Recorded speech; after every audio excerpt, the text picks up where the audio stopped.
जल्दी जल्दी जानी, टाइम कम है, प्रैक्टिस बहुत है।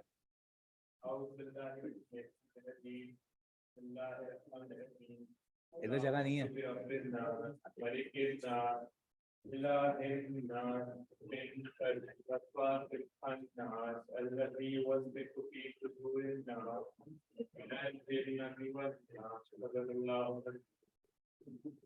बिस्मिल्लाहिर्रहमानिर्रहीम। अच्छा भाई, आप लोगों ने तकरीबन अपने अपने हिसाब से मटीरियलिटी देखा होगा, ऐसा ही है। इसको भी बड़ा इंटरेक्टिव बनाते हैं, पूछूंगा आपसे, रिवाइज पूरा कराऊंगा, फिर हम सवाल करेंगे। मैंने जो अब तक आपके पास पेपर देखे, घटिया से घटिया तरीन पास पेपर है, सिर्फ थ्योरी है कि मटीरियलिटी का मकसद क्या होता है, क्या स्टेजेस पे निकाली जाती है। आई थिंक ऐसे ही सवाल आते हैं, आपने देखे भी होंगे, ऐसा ही है ना। अच्छा जी, तो यानी वो बेसिक लेवल के सवालात हैं जो कि आप कोई भी बच्चा कर लेगा। मजा तो तब आता है जब एक लॉजिकल सिनेरियो आए, आपको डिसाइड करना हो कि मटीरियलिटी का बेंचमार्क और कितना परसेंट लेना है हमें, ऐसा ही है। सुनते हैं और स्टार्ट करते हैं। ऑनलाइन वालों साथ तो जल्दी बता दो, जल्दी से।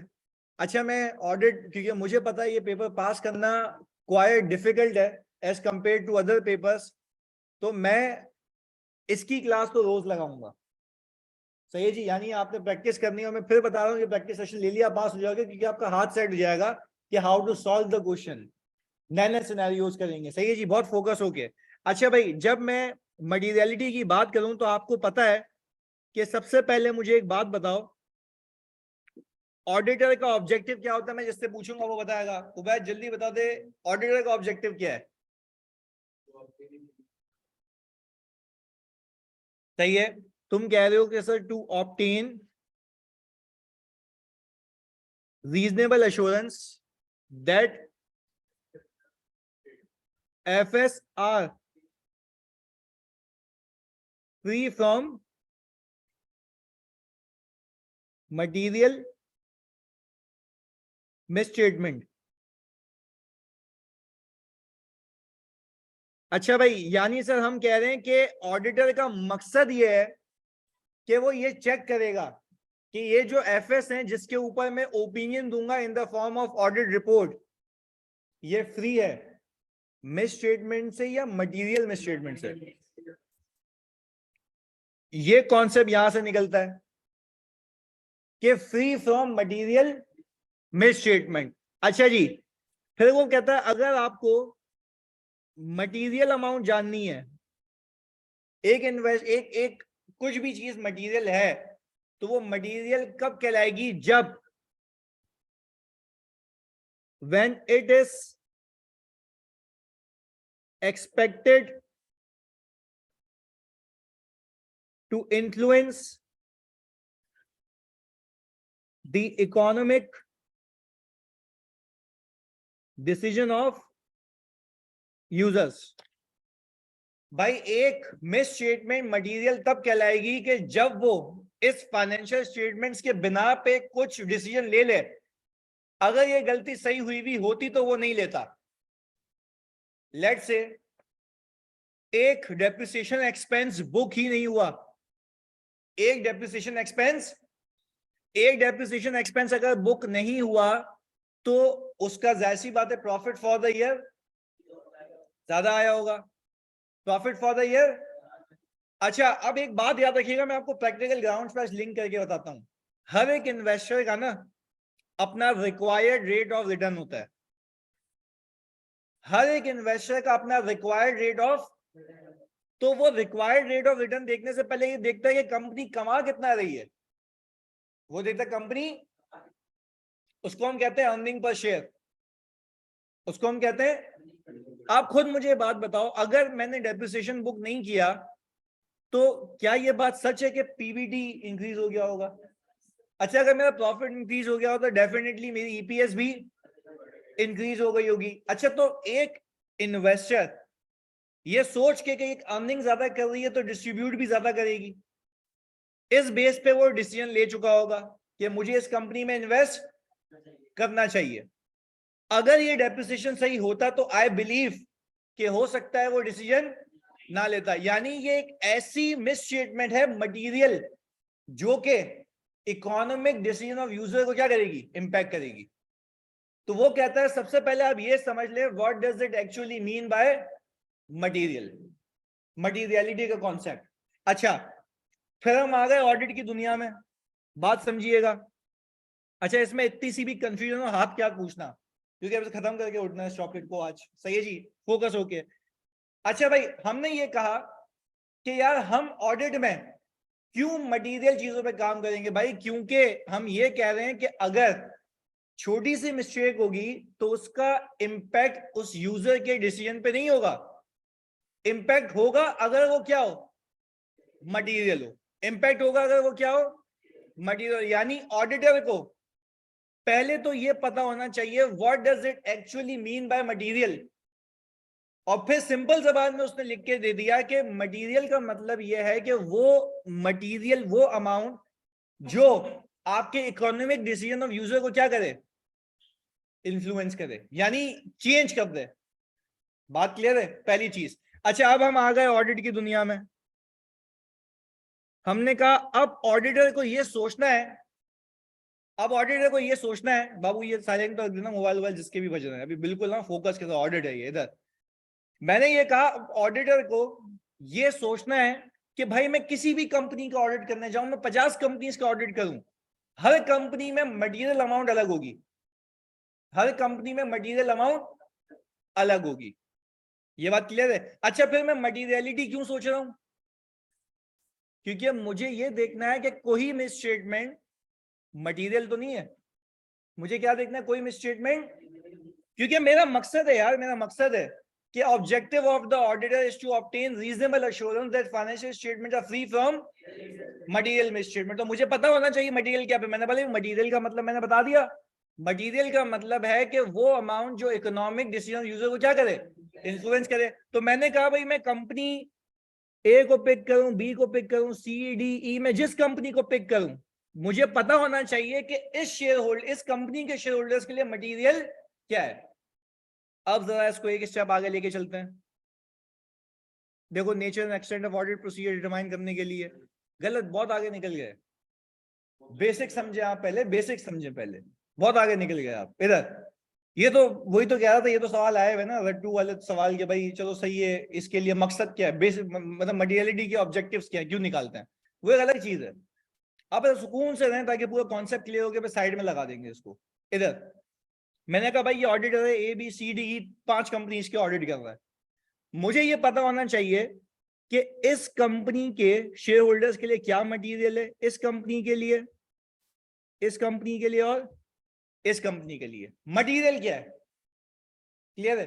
वो कहता यह है कि भाई आप मटेरियलिटी यानी क्या अमाउंट मटेरियल होगी, ये देखने से पहले ये देख लें कि यूजर को फाइनेंशियल स्टेटमेंट्स में कौन सा लाइन आइटम ज्यादा भाता है, यानी कौन सा लाइन आइटम पसंद है, फोकस किस पे होगा।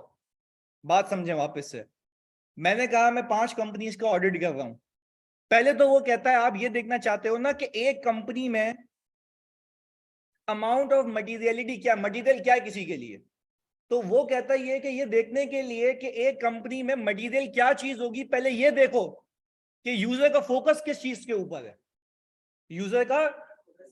अच्छा, वो कहता है कि भाई पहले तो आप ये डिटरमाइन करें फोकस ऑफ यूजर, मटेरियलिटी में बाद में आते हैं। अच्छा, मकसद क्या है, ये देखना कि मटेरियल क्या है, ये देखना कि भाई तो मटेरियल किसी कॉन्टेक्स्ट में होता है, और वो कॉन्टेक्स्ट होता है यूजर का फोकस, वो कॉन्टेक्स्ट होता है यूजर का फोकस। भाई मैंने कहा मैं ऑडिटर हूं, मैं किसी लिस्टेड कंपनी के ऑडिट पे गया, लिस्टेड कंपनी के ऑडिट पे यूजर का फोकस होगा प्रॉफिट, यूजर का फोकस होगा, बोला पहले ये देख लो भाई कि मटेरियल क्या है, पहले देखो यूजर का फोकस कहां पर है, भाई फोकस एरिया है प्रॉफिट। मैंने कहा चलो भाई बात समझ आ गई, प्रॉफिट। मैंने कहा सर ये लेट से ये लिस्टेड एंटिटी है, ऐसा ही है, मैंने कहा इस पे फोकस क्या होगा, प्रॉफिट। इसको हम ऑडिट की जबान में कहते हैं बेंचमार्क, इसको हम ऑडिट की जबान में क्या कहते हैं भाई, ऑडिटर। देखो तुम सोचो ऑडिट की डायरेक्शन सब तो कब सही होगी? जिस चीज पे यूजर फोकस करे उसी पे आप फोकस करो। नहीं ये बात समझ, जिस चीज पे उसी पे आप फोकस करो तो आपको पता लगेगा ना कि उसको, उसके दिमाग में, यूजर, क्योंकि शेयर होल्डर को रिपोर्ट दे रहे हो ना, उसके दिमाग में इंपॉर्टेंट एलिमेंट क्या है, तो उसमें अगर छेड़खानी हुई तो उसको इंपैक्ट आएगा, क्योंकि this will impact economic decision of user, economic decision of user. तो क्या मैं कह सकता हूं कि इकोनॉमिक डिसीजन यूजर तो तब इंपैक्ट होगा ना जब उसका फेवरेट एरिया में छेड़खानी हो जाए। ये बात नहीं समझ आई भाई? यूजर, मुझे बताओ यूजर का इकोनॉमिक डिसीजन कब इंपैक्ट होगा? जो उसके फेवरेट एरिया में छेड़खानी हो जाए। तो भाई हमने भी तो ये देखा, जो वो सोचा है उसके लिए इंपॉर्टेंट, तुम भी बीइंग एन ऑडिटर सोचो वही इंपॉर्टेंट है, ताकि रूट कॉस्ट पकड़ो ऑडिट का कि मकसद क्या है, किसमें गलती नहीं होनी चाहिए, किसमें गलती नहीं होनी चाहिए। तो हम कह रहे हैं प्रॉफिट में गलती नहीं होनी चाहिए, टारगेट एरिया ऑफ यूजर। पहले तो बात समझ आई? पक्की बात है। आगे सुनो कॉन्सेप्चुअली, ऑनलाइन वालों प्लीज कंफर्म करो, यहां तक क्लैरिटी है? जल्दी से, स्पीड में। ओके जी। अब मैंने ये कहा, एक नॉट फॉर प्रॉफिट ऑर्गेनाइजेशन है, इसमें शेयर होल्डर्स होते हैं या कॉन्ट्रीब्यूटर्स होते हैं, डोनर्स होते हैं? नहीं, अब एक तो दो अलग अलग बात हो गई ना। सही है जी, मेंबर्स भी कह लो चलो। अच्छा भाई, अब एक not for profit organisation, NGO कह लो चलो। सही है जी, एनपीओ का एनजीओ कह लो। अच्छा अब मैंने कहा इसको सही कर लेते हैं, एनजीओ कर लेते हैं, एनजीओ। अब मुझे एक बात बताओ, यहां पे जो भी बंदा पैसे डोनेट करता है, कंट्रीब्यूट करता है, जो भी बंदा पैसे डोनेट करता है, उसका मकसद क्या होता है? पैसा सही जगह लगे, पैसा। अच्छा, जब हम ये कहते हैं कि पैसा सही जगह लगेगा, अगर छेड़खानी किस में हुई, सरप्लस में या एक्सपेंस में? अच्छा, अब उसको दुख कहां पे होगा, मसला कहां होगा? जब एक्सपेंस में मसला होगा। तो पहले क्यों प्रॉफिट था? भाई हम तो कह रहे हैं ना, आप तो कॉन्सेप्ट देखना चाह रहे हैं कि एक इदारे में मटेरियल अमाउंट क्या है। और भाई मटेरियल अमाउंट देखने से पहले ये देख लो किस चीज में उसको छेड़खानी पसंद नहीं है। पहले उस जगह पे पहुंचो ना कि प्रॉफिट में बर्दाश्त नहीं करेगा, एरिया क्या है, बेंचमार्क क्या है। अच्छा भाई, फिर हमने ये कहा, आप सब कह रहे हैं मुझे कि सर यहां पे एक्सपेंसेस होंगे, ऐसा है? बिल्कुल सेंस बनता है भाई, एक्सपेंसेस होंगे। अच्छा अब आगे फोकस के साथ। अच्छा भाई, अब मैंने ये कहा कि एक कंपनी है, सही है जी, वो है हमारा, लेट्स एग्जांपल दे रहा हूं, प्रोविडेंट फंड। वो क्या है? प्रोविडेंट फंड, ऐसा ही है। अच्छा मैं थोड़ा सा ब्रीफ कर देता हूं। प्रोविडेंट फंड का मतलब ये है कि एक इदारा अपने एम्प्लॉयज को बोलता है कि भाई मैं आपकी सैलरी में से 10% बेसिक सैलरी का डिडक्ट करूंगा, आपके पैसे वहां जमा करूंगा, अपने पैसे वहां जमा करूंगा। बात समझें? आपके पैसे वहां जमा करूंगा, अपने पैसे वहां जमा करूंगा। कौन कह रहा है? ये कंपनी। किसको कह रही है? एम्प्लॉय को। अच्छा, कंपनी क्या करती है, अपना कंट्रीब्यूशन, एम्प्लॉय को कंट्रीब्यूशन प्रोविडेंट फंड में डाल देती है।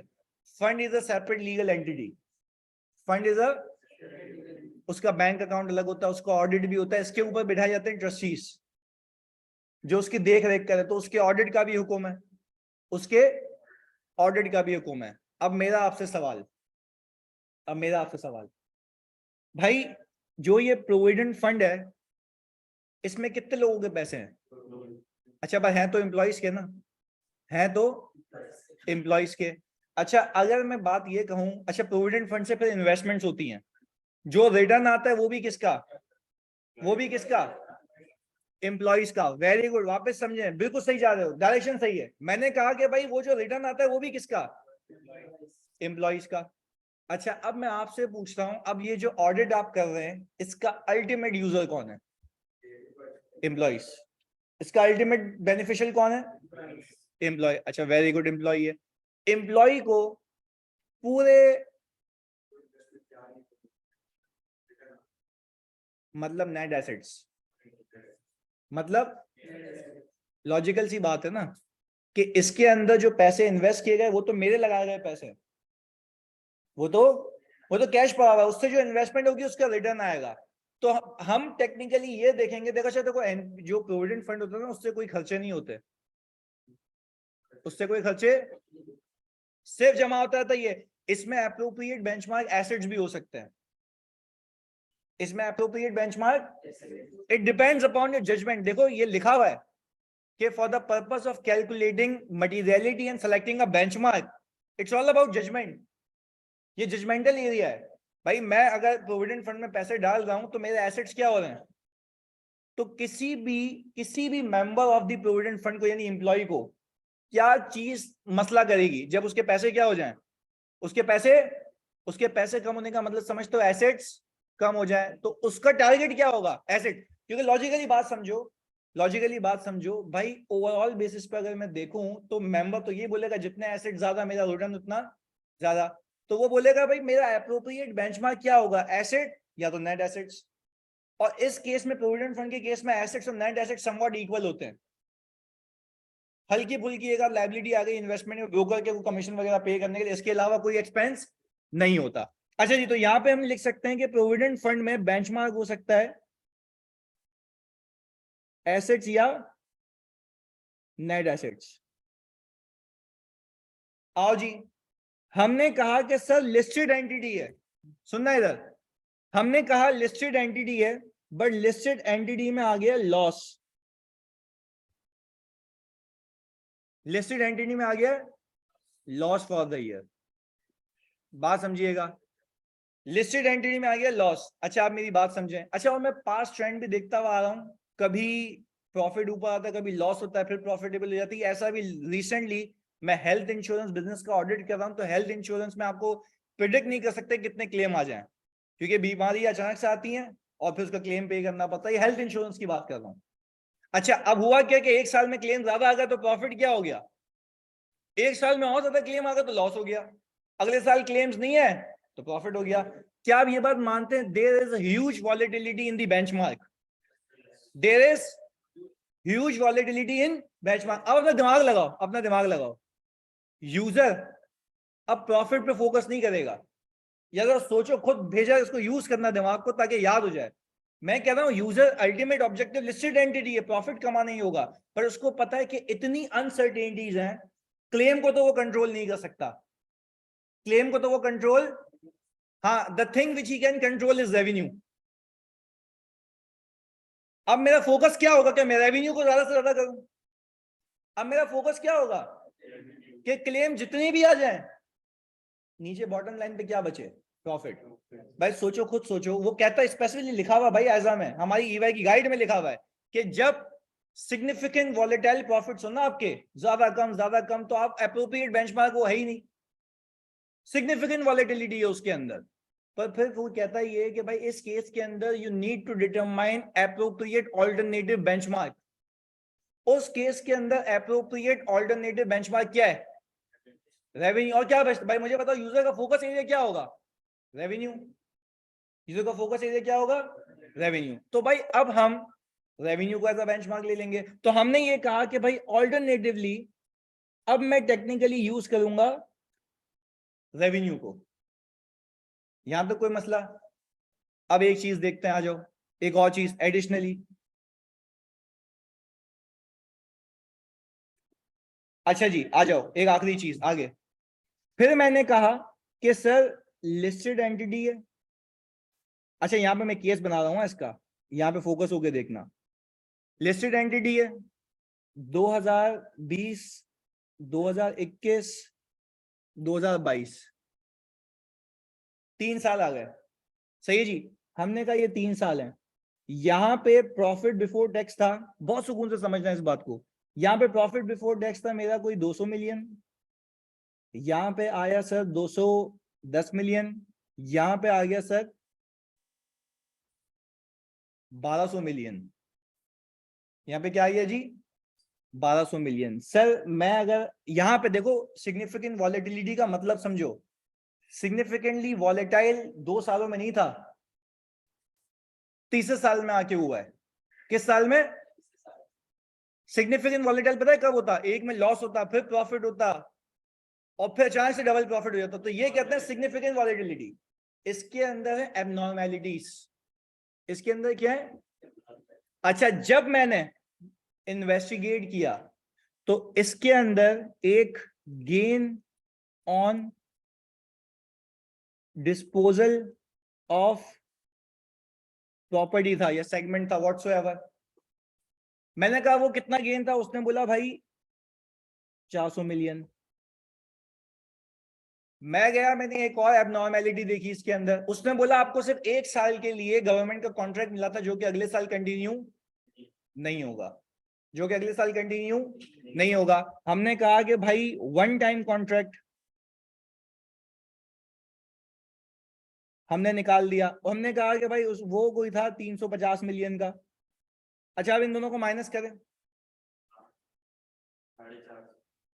450 आ गया, ऐसा ही है। अच्छा भाई, ये 450 मिलियन का मैं कह रहा हूं, ये नॉर्मलाइज प्रॉफिट है। ये क्या है भाई? अच्छा, अब बात समझें। अब मैं बेंचमार्क को चेंज नहीं कर सकता क्योंकि still the focus area of my user is my profit. Volatility थी क्या इसके अंदर, या एबनॉर्मेलिटी थी? वो कहता है कि अगर पिछले सालों के मुकाबले में, बहुत सुकून से समझना, पिछले सालों के मुकाबले में अगर आपके प्रॉफिट्स नॉर्मल चल रहे थे और वन ऑफ अ ईयर में एबनॉर्मेलिटी आ गई है, तो आप एबनॉर्मेलिटीज को एडजस्ट करें, उस प्रॉफिट को नॉर्मलाइज करें, वो आपका एप्रोप्रिएट बेंचमार्क बन जाएगा। यूजर का फोकस स्टिल कहां पर है? प्रॉफिट के ऊपर है। पहले बताओ, ये बात क्लियर है? पक्का? अच्छा जी, ये बात यहां तक क्लियर होती है। अब इसके आगे बहुत सुकून से समझना। वो कहता है ये कि वंस यू हैव डिसाइडेड कि यूजर का फोकस एरिया क्या है, अब सोचो उसके अंदर कितने परसेंट की डेविएशन उसके डिसीजन को इन्फ्लुएंस कर देगी। दो अलग बातें हैं। मुझे क्या निकालना है? मटेरियल क्या है? मुझे क्या निकालना है? अब कनेक्ट हो जाओगे, सुनो, मुझे निकालना है मटेरियल क्या है। वो बोलता है भाई किसी एंटिटी के लिए मटेरियल चीज निकालने के लिए पहले तो आप ये देखें कि उस एंटिटी के यूजर कहां फोकस करते हैं। मैंने कहा भाई it can be profit, it can be expenses, it can be equity, और इट कैन बी रेवेन्यू। और जब नॉर्मल चल रहा था, एक एबनॉर्मलिटी आ गई तो उसको एडजस्ट करो, अकॉर्डिंगली आंसर आएगा। आपको पता लग गया यूजर का फोकस ये है, तो फिर दूसरा सवाल आता है कि ये इस अमाउंट के अंदर कितना डेविएशन उससे बर्दाश्त, जो कि अगर चेंज हो जाता तो उसका इकोनॉमिक डिसीजन इन्फ्लुएंस हो जाता, चेंज हो जाता। तो उस केस के अंदर ये भी कहता है एक जजमेंटल मैटर है। ये भी क्या कहता है? अच्छा, वो कहता है ये है कि if you are using profit, आपकी कोई रेंज है, आपकी कोई, यूजुअली प्रॉफिट बिफोर टैक्स का होता है 5%। यूजुअली क्या होता है? प्रॉफिट बिफोर टैक्स का 5%। अच्छा, तो क्या मैं कह सकता हूं कि अब हम बात कर रहे हैं रेट ऑफ मटीरियलिटी। अच्छा, अब मैं जरा यहां कनेक्ट कर रहा हूं, this rate of materiality depends upon, बहुत सुकून से समझना, डिपेंड्स अपॉन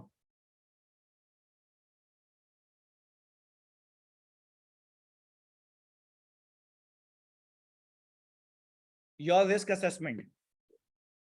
बात समझें, रिस्क असेसमेंट में क्या आता है? Understanding the entity.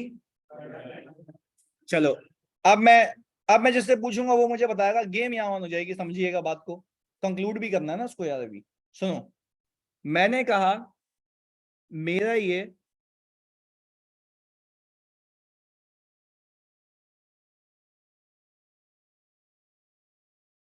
हाँ भाई, वो डिस्को क्या कह रहा है? बोल बोल। अभी बिल्कुल ना तफरीह नहीं, कॉन्सेप्ट के बीच में देखो पता हट जाती है फौरन इधर। मैंने ये कहा, अब तो तू ही बताएगा। फर्स्ट ईयर ऑफ ऑडिट है, पहला साल है ऑडिट का, कोई बोलेगा नहीं बीच में, बता रहा हूं।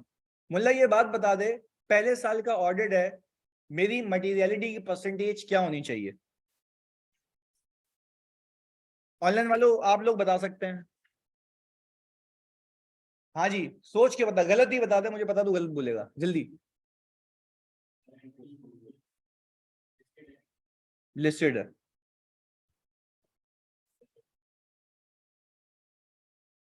नहीं, मेरा सवाल 5% नहीं है। मेरा सवाल ये कि 3 से 5 तक की रेंज है, सही है। मैं परसेंटेज ज्यादा लूं या कम लूं, सोच के देख, कोई और नहीं बोलेगा इधर। पास कर सकता है तू मोती वाला को, पास। हाँ जी,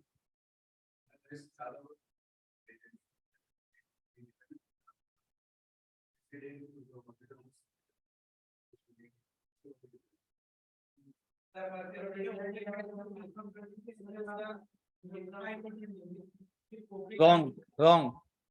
आप ये बात समझें, देखो यही ब्लेंडर नहीं मार के आना, मैं सवाल कराऊंगा ना, तुम्हें लग पता जाएगा। तो सुनो, जब द फैक्टर्स नहीं है, factors to determine rate of materiality, भाई बेंचमार्क पता लग गया ना कहाँ फोकस है। भाई मुझे पता है कि भाई जब मेरा पहला साल है तो मेरा रिस्क ज्यादा है, मुझे नहीं पता एंटिटी के बारे में। तो अब मैं क्या सोचूंगा यार, फोकस होकर सुनना। अब मैं ये सोचूंगा कि छोटी से छोटी चीज भी मटेरियल है, छोटी से छोटी चीज भी। तो यानी मैं ये एक्सपेक्ट करूंगा भाई, मैं ये एक्सपेक्ट करूंगा कि अब इतनी सी डेविएशन उसको बर्दाश्त, उसको क्या हमें नहीं बर्दाश्त होगी भाई, हम फर्स्ट ईयर ऑडिटर हैं। तो मुझे एक बात बताओ, मुझे मटेरियलिटी लेवल को कम रखना होगा या ज्यादा?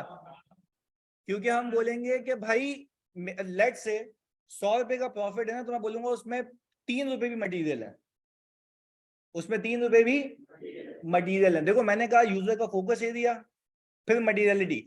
अब ये जो मिसकॉन्सेप्शन है ना भेजे में, इसको सही करना है। हम शेयर होल्डर को देखते हुए मटेरियलिटी नहीं निकालते हैं, अपने रिस्क को देखते हुए निकालते हैं। मैंने 2-3 बच्चों से अभी जब बात हुई मेरी कल के, सर मटेरियलिटी में यही है ना कि हम शेयर होल्डर को देखते हुए मटेरियलिटी निकालते हैं। भाई शेयर होल्डर को देखते हुए सिर्फ बेंचमार्क डिसाइड होता है, मटेरियलिटी की परसेंटेज किस पे बेस करती है? रिस्क असेसमेंट के ऊपर और फर्दर रिस्क असेसमेंट के लिए, दो अलग बातें हैं। पहले बताओ ये बात समझ आ रही है कि मटेरियलिटी की परसेंटेज आपकी रिस्क असेसमेंट पे बेस करती है। शेयर होल्डर को देख के निकालता हूं, उसकी परसेंटेज उसको मुंह पे लिखी हुई है, कुछ भी नहीं होता ऐसा। उसको सोचते हो सिर्फ किसके लिए? बेंचमार्क के लिए, कि उसका फोकस एरिया क्या है। बात क्लियर है? चलो जी, पहला फैक्टर हो गया। यानी आप कह रहे हैं कि परसेंटेज क्या होगी, लोअर या हायर? अबे छोटी चरस, अभी बताया लोअर परसेंटेज होगी, मैं 3% ले लूंगा। नशा उतरा नहीं है तेरा? अबे भंगी, लोअर परसेंटेज होगी।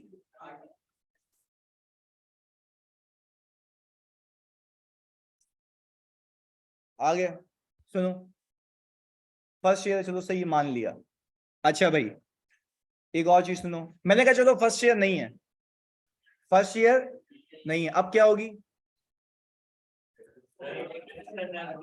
हाँ नहीं, मुल्ला मुल्ला बता। फर्स्ट ईयर नहीं है। अब फैक्टर्स देखो, देखो अब फैक्टर्स हैं। फैक्टर्स ये हैं, ये देखो ये बड़ी सीखने की चीज है ये सारी, इधर सुनो। फैक्टर्स ये हैं कि प्रायर एक्सपीरियंस ये रहा है कि मिस स्टेटमेंट्स, पहला केस, पहला केस प्रायर एक्सपीरियंस ये रहा है कि मिस स्टेटमेंट्स प्रायर पीरियड में ज्यादा रही हैं। मटीरियलिटी कम करेंगे, क्यों? आपको अपना डिटेक्शन रिस्क कम करना है, आपको अपना डिटेक्शन रिस्क कम करना है, तो sir percentage will be lower. बात क्लियर है? वेरी गुड यार। अच्छा प्राइर ईयर्स में मिस स्टेटमेंट्स कम रही हैं,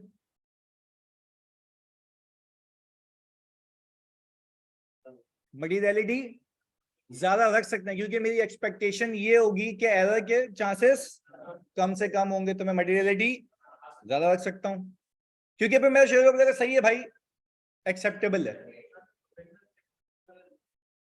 तो आ गया ना प्रोफेशनल स्केप्टिसिज्म, सारी तो आ गई चीजें। तो लास्ट ईयर भी तो हम ही ऑडिटर थे। मैं ये तो नहीं कह रहा, मैं ये तो नहीं कह रहा ऑडिट ही नहीं कर रहा, मैं तो कह रहा हूं मेरा रिस्क हैज हो गया। बात क्लियर है?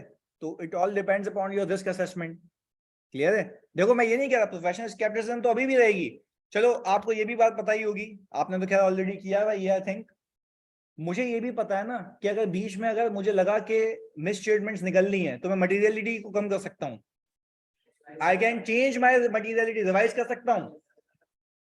ऐसा ही है ना? तू क्या कह रहा है? मैंने वो बताया ही नहीं।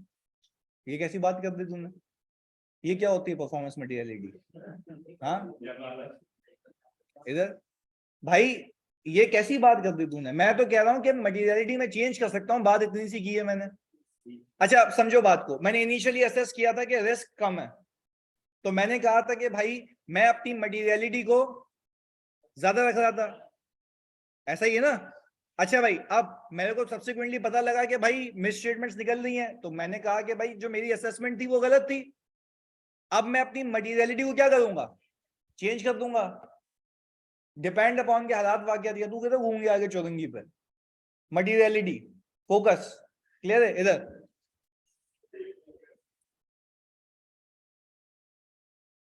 अच्छा प्लीज सुनना।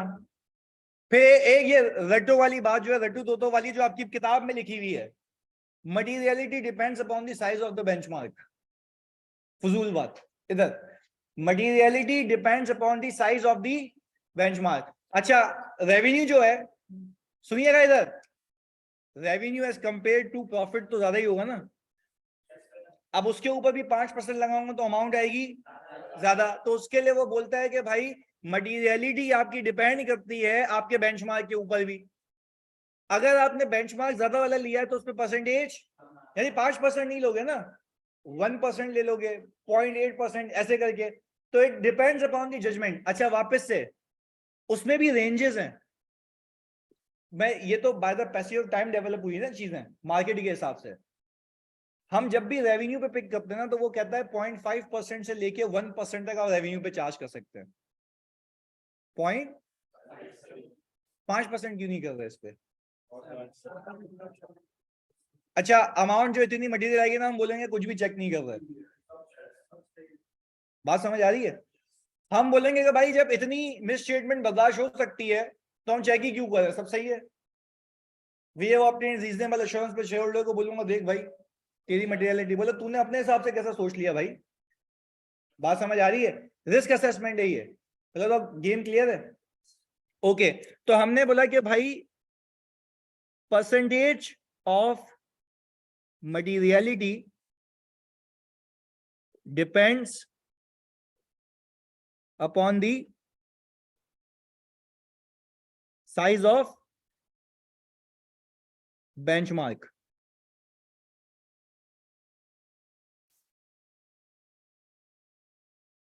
चला गया 0.5 से 3% का था बेटा। अगर मैंने बोला ना आपको ईवाई की गाइडेंस है, आप जजमेंट लिख के आएंगे ना पेपर में कि भाई मैं ये समझ रहा हूं पर 3% और 5% में फर्क कितना रहेगा चौसी, तो एटलीस्ट 1%, 0.5 से। मैं वो आपको बता रहा हूँ आपको जो प्रैक्टिकल गाइडेंस है। सही जी, और ये कहीं लिखी हुई नहीं है, मैं फिर बता दूं ये कहीं लिखी हुई नहीं है, ये जजमेंट्स हैं बिल्कुल अपने हिसाब से। तो अपनी असेसमेंट है वो, सही है जी, तो उसको बेंचमार्क भी बनाओ। ओके आगे सुनो भाई, अब मुझे समझ आ गई बात कि मटेरियल क्या चीज होती है, जल्दी बताओ। जो यूजर के इकोनॉमिक डिसीजन को क्या करे? वेरी गुड यार, बिल्कुल सही बात है, इकोनॉमिक डिसीजन को इन्फ्लुएंस करे। मैं बोलता हूं कि अगर फिर मुझे निकालनी है मटीरियलिटी, मुझे क्या निकालनी है? मटीरियलिटी। अच्छा भाई प्लीज सुनिएगा, मुझे मटीरियलिटी इसलिए निकालनी है क्योंकि मैं बोलूंगा कि भाई अगर कोई मिस स्टेटमेंट इससे ऊपर हुई तो इसका इकोनॉमिक डिसीजन इन्फ्लुएंस हो जाएगा। इसलिए मुझे पता होना चाहिए हर एक कंपनी में मटेरियल अमाउंट क्या है, हर एक कंपनी के अंदर मटेरियल अमाउंट क्या है। अच्छा वो बोलता है हर एक कंपनी में मटेरियल अमाउंट क्या है तो बाद में निकालना, पहले ये देख लो कि यूजर का फोकस किस एरिया पे, इसको हम कहते हैं बेंचमार्क। फिर वो कहता है जब आपको बेंचमार्क मिल गया अब आप देखो उसमें कितनी डेविएशन बर्दाश्त नहीं है। That will depend upon your assessment और share holder assessment. Our assessment हमारी खुद की असेसमेंट कि हम बोलेंगे इतनी इसमें से टॉलरेट नहीं हो सकती। यहां तक कोई मसला? अच्छा जी, यानी सर ये बात तय हो गई कि हमें एक चीज समझ आ गई कि why do we calculate materiality. पहली चीज सीखी है, मटीरियलिटी इसलिए निकाली जाती है ताकि कंक्लूजन स्टेज के ऊपर, कौन से स्टेज के ऊपर, कंक्लूजन स्टेज के ऊपर मैं ये डिटरमाइन कर सकूं कि सम ऑफ अनकरेक्टेड मिसस्टेटमेंट्स उससे ऊपर तो नहीं निकल गया, सम ऑफ अनकरेक्टेड मिसस्टेटमेंट उससे ऊपर तो नहीं निकल गया। अगर उससे ऊपर निकल गया तो दैट मींस कि मैं अपनी ओपिनियन को मॉडिफाई कर दूंगा। तो मटीरियलिटी का पहला जो हमने ऐसी मकसद देखा समझने के लिए वो ये था। मटीरियलिटी का दूसरा मकसद बता रहा हूं, अभी हम रिवर्स ऑर्डर में चल रहे हैं ताकि आसानी से चलते रहें। सुनो, मटीरियलिटी का दूसरा मकसद, for the purpose of planning, for the purpose of planning, मैं बताता हूं कैसे, सुनना। आओ भाई इसकी वाली बात पे आते हैं, निकालते हैं परफॉर्मेंस मटीरियलिटी। कौन सी मटीरियलिटी? अच्छा, मैंने कहा मेरे पास प्रॉफिट बिफोर टैक्स है 5 मिलियन का, इसका 5% आ गया, 2.5 लाख आ गया। मैंने कहा ये है हमारी 5%, 2.5 लाख आता है ना, यही है ना, तो सही तो लिखा हुआ है इधर। ओके जी, 2.5 लाख रुपए आ गया। प्लीज सुनना, ये है मटीरियलिटी, यानी मैं ये एक्सपेक्ट कर रहा हूं कि कोई भी मिस स्टेटमेंट इससे ऊपर गई, सम सबका सम, तो वो इकोनॉमिक डिसीजन यूजर को क्या करेगा, इन्फ्लुएंस करेगा। बात क्लियर है? अच्छा, पहला मकसद क्या बताया, ये इसलिए निकालता हूं कि आखिर में कंक्लूड कर सकूं कि कोई मिस स्टेटमेंट इससे ऊपर तो नहीं है, अगर है तो मैं अपनी रिपोर्ट को मॉडिफाई कर दूंगा। क्लियर है? पहली चीज हमने साइड में लगा दी। दूसरी चीज सीख रहे हैं, मैंने बताया कि ये होती है प्लानिंग एंड परफॉर्मेंस के लिए भी यूज। किसके लिए? प्लानिंग एंड परफॉर्मेंस के लिए भी यूज होती है। अच्छा, जब मैं कहता हूं कि प्लानिंग एंड परफॉर्मेंस के लिए होती है, वो कैसे होती है? उसके लिए निकलती है परफॉर्मेंस मटीरियलिटी। किसके लिए? प्लानिंग के लिए क्या? Performance materiality. सुनिएगा, अच्छा भाई, अब एक तरीका है, मैंने कहा मेरा पीपी है, सही है जी, इंटेंजिबल्स हैं, और हमारे पास सर कैश आ रहा है और रिसीवेबल आ रहे हैं और अदर रिसीवेबल्स आ रहे हैं, ये मेरे बैलेंस शीट आइटम्स हैं। अच्छा, मैंने क्या किया, मैंने ये कहा कि भाई इसका मैंने ले लिया 50%, एक 25 आ गया, ऐसा ही है। इसको हम कहते हैं परफॉर्मेंस मटीरियलिटी। ये है सर प्लानिंग मटीरियलिटी, उसको हम क्या कहते हैं? प्लानिंग। इसको क्या कहते हैं? Performance materiality. अच्छा, परफॉर्मेंस मटीरियलिटी का कॉन्सेप्ट समझो। परफॉर्मेंस मटीरियलिटी इसका नाम इसलिए रखा गया, उसने कहा कि अगर, बहुत फोकस होकर समझना, मेरा कोई भी लाइन आइटम इससे ऊपर हुआ तो मैं उसके ऊपर काम करूंगा। मेरा कोई भी लाइन आइटम इससे ऊपर हुआ तो मैं उसके ऊपर काम करूंगा। इसका मकसद पहले समझो ताकि भेजा क्लियर हो, क्योंकि इसमें जार्गन बड़े खतरनाक यूज हुए हैं, वो समझ नहीं आते ना पल्ले पड़ते हैं किसी को। इधर सुनो, होता क्या है समझना। होता ये है कि भाई मैंने ओवरऑल मटीरियलिटी निकाल ली, मैंने कहा इतना इंपैक्ट कहीं बर्दाश्त नहीं होगा। दूसरी चीज, मैंने कहा मैंने अपनी प्लानिंग मटीरियलिटी को हाफ कर दिया, जिसको मैंने नाम क्या दे दिया? इस परफॉर्मेंस मटीरियलिटी की डेफिनेशन बाद में रीड करना, पहले सुनो।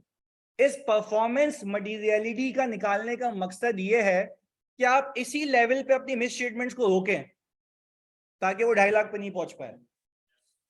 नहीं आई बात समझ? मैं कह रहा हूं कि अपनी मिस स्टेटमेंट्स को यहीं पे रोकें ताकि आपकी जो मटीरियलिटी, ओवरऑल मटीरियलिटी, उस तक मिस स्टेटमेंट्स ना पहुंचे, यही खत्म कर दो भाई। इसको हम कहते हैं, ये अकाउंट लेवल पे निकाली जाती है। किस लेवल पे? अकाउंट लेवल पे। यानी ये मेरी प्लानिंग के लिए है। अब मेरे अगर फाइनेंशियल्स के अंदर मेरा पीपी आ रहा है कोई 1,50,000 रुपए का, तो मैं इसको कहूंगा ये मेरा सिग्निफिकेंट अकाउंट है। ये मार्किंग सिखा रहा हूं, ये कौन सा अकाउंट है, मैं इस पे काम करूंगा, मेरे लिए सिग्निफिकेंट है भाई, मैं इस पे काम करूंगा। आगे मैंने कहा मेरे पास इंटेंजिबल्स आ रहे हैं 50,000 रुपए के, इनसिग्निफिकेंट अकाउंट है। कौन सा अकाउंट है? तुम इसको इनसिग्निफिकेंट क्यों कह रहे हो भाई? आप कह रहे हो कि अगर मैं इस पे काम तो करने की सोचता, अच्छा, इसका मतलब ये नहीं मैं काम ही नहीं करूंगा, इसमें बताता हूँ क्या करेंगे। पर पहले मकसद ये है कि उन चीजों को टच करना जो आपकी परफॉर्मेंस मटेरियलिटी से ऊपर, यानी आपको तो मिस स्टेटमेंट को उसके अंदर रखना है, जो इससे ऊपर निकलेगा आपने बोला आजा भाई इसको टेस्ट करते हैं डिटेल में। और डिटेल में टेस्ट करने के लिए आपको उस अकाउंट को क्या बनाना होगा? Significant account. क्या बनाना होगा? Significant account. अच्छा, मैंने कहा कैश 10,000 रुपए का है, चलसियों इनहेरेंट रिस्क है, इनहेरेंट रिस्क है, यही सिखाना चाह रहा था। सवाल दे दिया ना एग्जामिनर ने, दिमाग घुमा देगा, बोलेगा बताओ सिग्निफिकेंट इनसिग्निफिकेंट अकाउंट कौन से, क्या नीचे तो इससे क्या ऑडिट नहीं करेंगे। इनहेरेंट रिस्क है इसके अंदर, this will always be significant. Cash हमेशा क्या रहेगा? क्योंकि इसमें इनहेरेंट रिस्क के चोरी होने का। ये बात याद नहीं आ रही भाई? इनहेरेंट रिस्क का मतलब पता है ना, कि जितने भी कंट्रोल्स लगा लो कोई काम का नहीं होगा, क्योंकि उसके अंदर क्या शामिल है? Inherent risk. इनहेरेंट रिस्क की डेफिनेशन यही है भाई कि आप सारे कंट्रोल लगा भी दो तो आप बोलोगे वो ऑपरेट नहीं करता, उसको हटा के सोचो, वो इनहेरेंट रिस्क होता है कि कंट्रोल जितने भी अच्छे प्लेस हो वहां पे चोरी हो सकती है। पहले बताओ बात क्लियर है? पक्का? आगे। अच्छा भाई, परफॉर्मेंस मटेरियलिटी और टॉलरेबल मिसस्टेटमेंट में क्या फर्क है? सेम है दोनों, यही तो बोला। परफॉर्मेंस मटेरियलिटी और टॉलरेबल मिसस्टेटमेंट क्या है? सेम है। इसको हम कहते हैं टॉलरेबल एरर। क्या कहते हैं? आप फॉर्म में जाएंगे आपको पता लगेगा, टॉलरेबल एरर कहते हैं इसको। टॉलरेबल एरर का मतलब ये कि मैं इस हद तक टॉलरेट कर सकता हूं किसी एक अकाउंट में। ये बात नहीं समझेगी? हाँ, तो एक अकाउंट में तो जाहिर सी बात है आप उसको क्रॉस ही नहीं होने दोगे। जब क्रॉस नहीं होगा तो वो मटेरियलिटी तक नहीं पहुंचेगा। और जो भी मिस स्टेटमेंट्स होती है, फिर सम ऑफ मिस स्टेटमेंट्स कर रहे होते हैं, सम होते होते होते तो देखते हैं कि मटेरियलिटी को क्रॉस किया। अगर मटेरियलिटी को क्रॉस किया this will impact your report, otherwise report पे इंपैक्ट नहीं आएगा, जिसको हम कहते हैं summary of uncorrected miss statement. क्या कहते हैं? जो भी मिस स्टेटमेंट होती है वहां फेंकता हूं, जो भी मिस स्टेटमेंट होती है वहां फेंकता हूं। पहले बताओ बात समझ आई? पक्की बात है? अच्छा जी, हमने कहा कि भाई ये तो मेरे लिए सिग्निफिकेंट अकाउंट है। अच्छा, मैंने कहा रिसीवेबल है मेरे पास, और रिसीवेबल सर हमारे पास आ रहे 3,50,000। सर ये सिग्निफिकेंट अकाउंट है। अदर रिसीवेबल आ रहे 5,000 रुपए के, इनसिग्निफिकेंट। अच्छा, why you are calling it insignificant? अरे भाई मैं कह रहा हूं कि मैं तो मिस स्टेटमेंट यहां तक रुकना चाह रहा हूं ना, ये तो उससे पता नहीं कितना नीचे है। अब सवाल ये आता है कि सर क्या इसके ऊपर ऑडिट नहीं होता? सैंपल बेसिस पे तो बंगी उस पर भी सैंपल ही लगेगा। ऑडिट तो देखो, ये देखो मैं तुम्हें ना प्रैक्टिस में सिखाता हूँ। सुनो, मैं समझ गया तुम लोगों का गेम क्या है। मैं प्रैक्टिस में सिखाता हूँ कि असल में परफॉर्मेंस कैसे हो रही है, क्योंकि प्रोसीजर से मैं कनेक्ट करूंगा ताकि पूरी ऑडिट की दुनिया समझ जाए, पेपर आसान हो जाए। खाली इस बात को समझो, ये जो इंटेंजिबल्स है ना, ये इंटेंजिबल्स और ये, इसके ऊपर पहले मैं करूंगा एनालिटिकल प्रोसीजर्स। क्या करूंगा? देखो ये बात नहीं समझ आना तो हाथ के हाथ पूछना, मैं फिर रिपीट कर रहा हूँ, बड़ी अहम बात बता रहा हूँ, ये नहीं पता होती है। इसके ऊपर करूंगा मैं एनालिटिकल प्रोसीजर्स। अच्छा, एनालिटिकल प्रोसीजर्स कोई बता सकता है क्या होते हैं? लास्ट ईयर को इस ईयर से कंपेयर करना, वेरिएशन निकालना, उस वेरिएशन को इंक्वायर करना, रीजन। अच्छा, अगर वो रीजन जस्टिफाइड लगा तो सही है, मतलब इस पर आप इंक्वायर करते हैं, एनालिटिकल करते हैं, और एनालिटिकल के बाद अगर कोई मसला निकलता है तो फिर उस पर काम करते हैं। यानी उसके एनालिटिकल प्रोसीजर करके आप उसको साइड में लगा सकते हैं, क्योंकि आप बोलते हैं भाई मेरे लिए वो इनसिग्निफिकेंट अकाउंट था, मेरे पास बेसिस है, मैंने इससे इंक्वायर किया है। अच्छा, अब लेट्स से एग्जांपल दे रहा हूं, पिछले साल इंटेंजिबल था, सवाल बता रहा हूं, पिछले साल इंटेंजिबल था, प्लीज सुनना, 60,000 रुपए का। इस साल इंटेंजिबल है 50 का, मेरे थ्रेशोल्ड से नीचे। मैंने इंक्वायर किया डिफरेंस क्यों, उसने बोला सिर्फ अमोर्टाइजेशन है। मैं क्या करूंगा? काम करूं उस पर, रिकैल कर लूंगा ना, एक्सपेक्टेशन बना लूंगा। अच्छा, तो इस पर फर्दर काम करने की नीड है, तभी तो मैं कह रहा हूं मेरी जान, ये इनसिग्निफिकेंट अकाउंट है, ये तरीका है मार्क करने का। तुम रिस्की एरियाज पे फोकस करो। अच्छा फिर सुनो, इनसिग्निफिकेंट सिग्निफिकेंट मार्क हो जाते हैं, तुमने पहले ही रिस्क निकाले हुए होते हैं कि मेरे जो रिसीवेबल्स हैं उस पर एजिंग का मसला है, रिकवरेबिलिटी का मसला है। याद है डेटर डेज निकाले थे? अब चलती हूँ हाँ या नहीं? डेटर टर्नओवर डेज निकाले थे ना? कि जिसके अंदर हम ये देखते हैं कि भाई आपके पिछले डेज इतने थे, अब इतने डेज हैं, तो फिर उस पर आप वैल्यूएशन पे काम करते हैं, कंफर्मेशंस भेजते हैं, एजिंग रिपोर्ट लेते हैं, वो अलग प्रोसीजर्स हैं। एनालिटिकल अलग है और सब्सटेंटिव टेस्ट ऑफ डिटेल होता है, सब्सटेंटिव एनालिटिकल होता है। दोनों है सब्सटेंटिव का पार्ट। मैं फिर रिपीट कर रहा हूं, एक होता है सब्सटेंटिव और एक होता है सब्सटेंटिव टेस्ट ऑफ डिटेल्स। ये दोनों काम आते हैं ऑडिट की चीजों को वेरीफाई करने के लिए। पर वेरिफिकेशन कैसे हो? अच्छा, पीपी में काम याद है, एफएआर लेना, एडिशन डिस्पोजल सैंपल, वो अपनी जगह।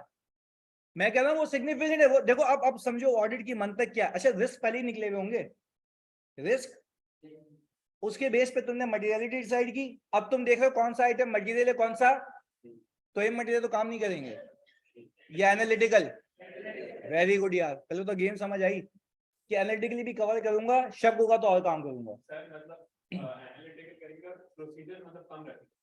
नहीं, उस गलत गलत गलत, इस वाले पे अगर मुझे इंटेंजिबल पे सीधा पता लग गया कि एडिशन कोई भी नहीं है, मैं और काम ही नहीं करूंगा, मैं सिर्फ डॉक्यूमेंट कर लूंगा कि जो decrease is due to the amortisation only, that's it.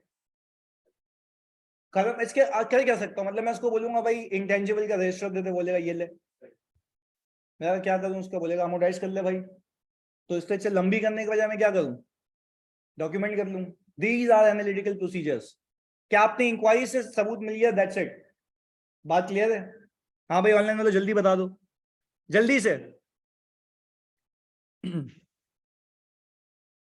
जल्दी बता दो भाई, तुम्हारा ही वेट कर रहा हूँ। दस्ती, ओके वेरी गुड है। सुनो, अभी हमने अकाउंट हेड्स फाइनल कर लिए, मुझे ये पता लग गया। अब हम जोड़ेंगे घुमा के वापस पे ले आए यहाँ पे मटीरियलिटी पे। क्या कोई बच्चा मुझे सिर्फ परफॉर्मेंस मटीरियलिटी की डेफिनेशन बता दे भाई जल्दी, राफे, परफॉर्मेंस मटीरियलिटी की definition. The amount set by the less than,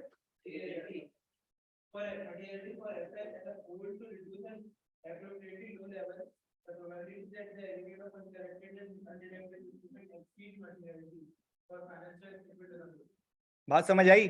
क्या लिखा हुआ है इसके अंदर कि परफॉर्मेंस मटीरियलिटी लोअर लेवल की निकालें ताकि कोई भी एग्रीगेट उससे ऊपर ना जा पाए। चलो गेम समझ आई? यानी हमें यहाँ कॉन्सेप्ट मिल गया प्लानिंग मटीरियलिटी का और परफॉर्मेंस मटीरियलिटी का। आई होप अब ये क्लियर है, लॉजिक के साथ क्लियर है, क्लियर है आगे? अच्छा भाई, अब ये हो गया, तो यानी कि सर आपको बात समझ आई कि हम मटीरियलिटी प्लानिंग एंड परफॉर्मेंस के लिए भी निकालते हैं। कितने मकसद हो गए? दो। पहला प्लानिंग एंड परफॉर्मेंस के लिए, दूसरा ऑडिट रिपोर्ट को कंक्लूड करते वक्त। तो क्यों लाजमी क्यों है कंक्लूजन के वक्त? क्योंकि अनकरेक्टेड मिस स्टेटमेंट मटीरियल से ऊपर नहीं जानी चाहिए, ऐसा है। अच्छा, अब मुझे एक और बात बता दो, चलो ये भी हमने साइड में लगा दिया। क्या ऐसा हो सकता है कि आपकी मटीरियलिटी आगे जाके चेंज हो जाए? ऐसा है? अच्छा, तो सर अगर मैं ये कहूं कि मटीरियलिटी आगे जाके चेंज हो सकती है, what factors those can be? हाँ जी, factors that will lead to change in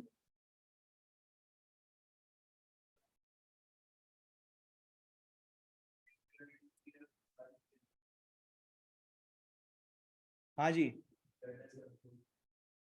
एक चीज देखते हैं, तो सुनना फैक्टर्स। अभी देखो प्रैक्टिकली लिंक करते हैं इसको। हमने तो ये सीखा है ना कि ऐसी कोई इंफॉर्मेशन मिल जाए जिसमें सब चेंज हो जाए, तो ये ऐसा नहीं है। सुनो इधर, अच्छा भाई, बाज औकात होता ही है, प्लीज सुनना यार, ये बड़ी अहम बात है, सिखा रहा हूँ सीख लो। बाज औकात होता ये कि हमें ना इंटरिम एफएस मिलते हैं। इंटरिम एफएस, सुनना, इंटरिम एफएस का मतलब है आपने दिसंबर के मिड में टीम भेज दी, फाइनेंशियल्स तो 31 दिसंबर तक बनेंगे ना, नहीं ये बात समझ? अच्छा, तो उसके बेस पे आपको एक टेंटेटिव मटीरियलिटी निकालनी होती है, क्योंकि काम तो करना है ना, सिग्निफिकेंट इनसिग्निफिकेंट, शुरू तो करना है काम। अच्छा, हम क्या करते हैं, उस मटीरियलिटी को प्रोजेक्ट करते हैं। जैसे मैंने अभी अपनी कंपनीज पे जितनी भी मैंने ऑडिट करवाई है, मैंने उसके क्वार्टरली अकाउंट्स बनते हैं। तो क्वार्टरली यानी मैं अगर 30 सितंबर का हूं तो 30 सितंबर तक का प्रॉफिट मेरे पास था। तो 30 सितंबर तक के प्रॉफिट को मैंने डिवाइड किया 9 से, मल्टीप्लाई किया 12 से, मैंने प्रोजेक्ट कर दिया। प्रोजेक्ट करके उस पर मटीरियलिटी निकाल ली, प्लानिंग कर ली। अब ऑल, तुम ये कहते हो ना अंग्रेजी में, any information that has come to auditor attention, सही है जी, ये तो सुनो। वो इंफॉर्मेशन पहली ये है, वो इंफॉर्मेशन पहली ये है कि भाई आप प्लीज सुनना कि आपको रिवाइज एफएस मिले, उसके अंदर प्रॉफिट ड्रास्टिकली चेंज था।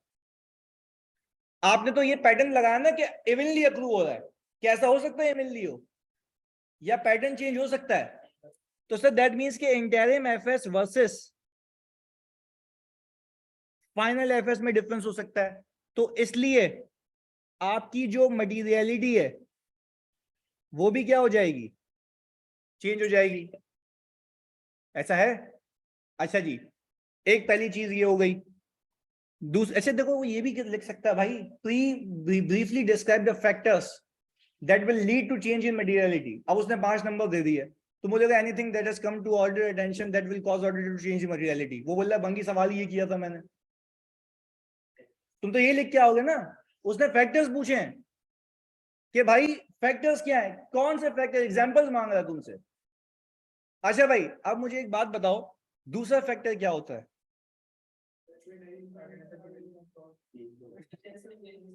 हाँ, ऑपरेशंस चेंज हो जाएं, वो तो मुझे पता ही होगा ना, मैं अकॉर्डिंगली करूंगा। हाँ जी, एनीवन एल्स? अच्छा एक और चीज, अगर हम ये करें कि हमने कोई करेक्शन ऑफ मिस स्टेटमेंट करवाई जिससे प्रॉफिट चेंज हो गया, नहीं है बात समझ? मैंने एडजस्टमेंट डलवा दी, अब प्रॉफिट निकल गया ऊपर, वैसी बात है, एक एरर भी तो होता है ना, फ्रॉड तो नहीं होता, सही है। उसने गलती से एक्सपेंस आउट कर दिया, मैंने बोला भाई बावला हो गया है क्या, कैपिटलाइज होना था ये, बॉरिंग कॉस्ट तुमने कॉन्सेप्ट नहीं लगाया। ऐसे होते हैं क्लाइंट, नहीं पता होता, याद नहीं होता, या तो बीकॉम वगैरह वाले बिठाए हुए होते हैं। उसने एक्सपेंस आउट किया, हमने बोला भाई इसको क्या करो तुम, कैपिटलाइज करो। हमने जो कैपिटलाइज किया तो प्रॉफिट चेंज हो गया। फिर वो कहता है ये कि भाई जरा देखो जो प्रॉफिट चेंज हुआ है और जो प्रीवियसली जिस पे तुमने मटेरियलिटी निकाली है, क्या सिग्निफिकेंट डिफरेंस तो नहीं है? अगर सिग्निफिकेंट डिफरेंस नहीं है तो आप मटेरियलिटी को चेंज नहीं करें, कोई मसला नहीं है। अगर सिग्निफिकेंट डिफरेंस है तो आप मटेरियलिटी को क्या करेंगे? ऊपर वाली गेम भी यही है, तो दोनों में रीजन अलग है। हम भाई सिग्निफिकेंट डिफरेंस तो देख के पता लगेगा ना कि ऑल टुगेदर मतलब जमीन 1 मिलियन का फर्क आ गया, तो यार ये तो फिर एक्सेप्टेबल बात नहीं है ना। तो इसलिए आपने अकॉर्डिंगली देख के चलना है। बात क्लियर है मोदी वाला? इसको देख के इधर। अच्छा भाई, असल मटेरियलिटी तो हमने पहले वाले पे निकाल ली। अब दो मैंने सिचुएशंस बताई आपको। पहली सिचुएशन, सब्सिक्वेंटली इंटरिम एफएस पे काम किया तो फाइनल मिल गए, that will lead to change. आपने मिस स्टेटमेंट सही करवा दी, that will lead to change. पर वो that will lead to change तब जब सिग्निफिकेंट डिफरेंस हो। मैं आपको बताऊं ऑडिट डॉक्यूमेंटेशन में ये भी लिखा हुआ है कि आपको ये भी बता, अगर आपने प्रॉफिट का बेंचमार्क चेंज हुआ ना, सुनना, अगर आपका बेंचमार्क चेंज हुआ ना, तो बेंचमार्क चेंज होने की वजह से आपने मटेरियलिटी को सही नहीं किया, तो आप उसके रीजन डॉक्यूमेंट करते हैं कि हमने क्यों नहीं चेंज किया। फिर उसकी डॉक्यूमेंटेशन होती है कि हमने उसको इनसिग्निफिकेंट माना था इसलिए चेंज नहीं किया। क्योंकि कल को आके आपका रिव्यू करेगा तो आपको उसको एक्सप्लेन करना पड़ेगा कि भाई आपकी जब बेंचमार्क ऊपर चला गया तो आपने मटेरियलिटी को, अच्छा देखो हुआ क्या, रीजन तुम्हें बता रहा हूँ। जब मैं अभी हमारा ये कोई इंटरनेशनल क्यूसीआर हुआ था, तो उसमें मुझसे सवाल ये पूछा गया क्लाइंट का कि भाई आपने मटेरियलिटी को, प्रॉफिट चेंज हुआ है, सुनना मेरी बात। उस पर कॉल भी आई थी पार्टनर की, पार्टनर ने मुझे बोला आकाश तुमने मटेरियलिटी को चेंज नहीं किया, ये एक्सपेक्ट नहीं किया था मैंने कहा सर आपको एक्सपेक्ट करना भी नहीं चाहिए था। क्यों? मैं जवाब देता हूं इसका। मैंने कहा सर इसलिए चेंज नहीं किया था क्योंकि मेरा रिस्क ज्यादा था। मैंने मटेरियलिटी को बढ़ाने की जगह रिस्क कब होता, जब कम हो रही होती मैं ज्यादा कर लेता। तो अच्छा यार ये तो सही है। ईमेल का रिस्पांस दिया, क्लियर हो गई बात। मैंने बोला भाई जब मैं, ये तो मैं डिसाइड करूंगा ना कि रिस्क मेरा ज्यादा है। भाई मसला क्या है, कम काम करना ज्यादा काम करना? भाई कम काम कर लिया तो रिस्क है, ज्यादा काम किया तो कोई रिस्क? भाई मैंने कहा मैं जस्टिफाइड बात है, मेरी मटेरियलिटी कम है क्योंकि मेरा रिस्क। मैंने सर आप जाके देखें डॉक्यूमेंट किया भाई ये, जबकि नहीं किया हुआ तो खैर वो हो गया तो निकल गई थी, पर खैर वो बात निकल गई। सही है। तो खैर समझने की बात है, सीख है ये कि आपने देख के जवाब देना होता है। क्या ऐसा हो सकता है कि मेरा बेंचमार्क चेंज हो जाए फिर भी मैं मटेरियलिटी को कांस्टेंट रखूं? हो सकता है ना, क्योंकि आप चाह रहे हैं कि आपको टेस्टिंग ज्यादा करनी है, तो इट इज नॉट नेसेसरी कि आप चेंज करें, but the factors that will lead to change वही है। दोनों में फर्क समझ आया? पक्की बात है, पक्का। आओ जी एक क्वेश्चन करते हैं जिसमें आप मुझे ये देख के बताएंगे कि सर मटेरियलिटी अगर आ रही है तो क्या आ रही है और किस बेसिस पे आपने निकाली है, along with the documenting reasons. आ जाओ जी। हाँ, फैक्टर्स मल्टीपल हैं भाई, हर वो factor that will lead to change in profit. अरे यार एग्जांपल्स की बात कर रहा था मैं जानी, एग्जांपल्स। अबे यार जल्दी के लिए कह रहा हूँ, आओ वो लिख लेते हैं। अच्छा भाई 1 मिनट रुकिएगा।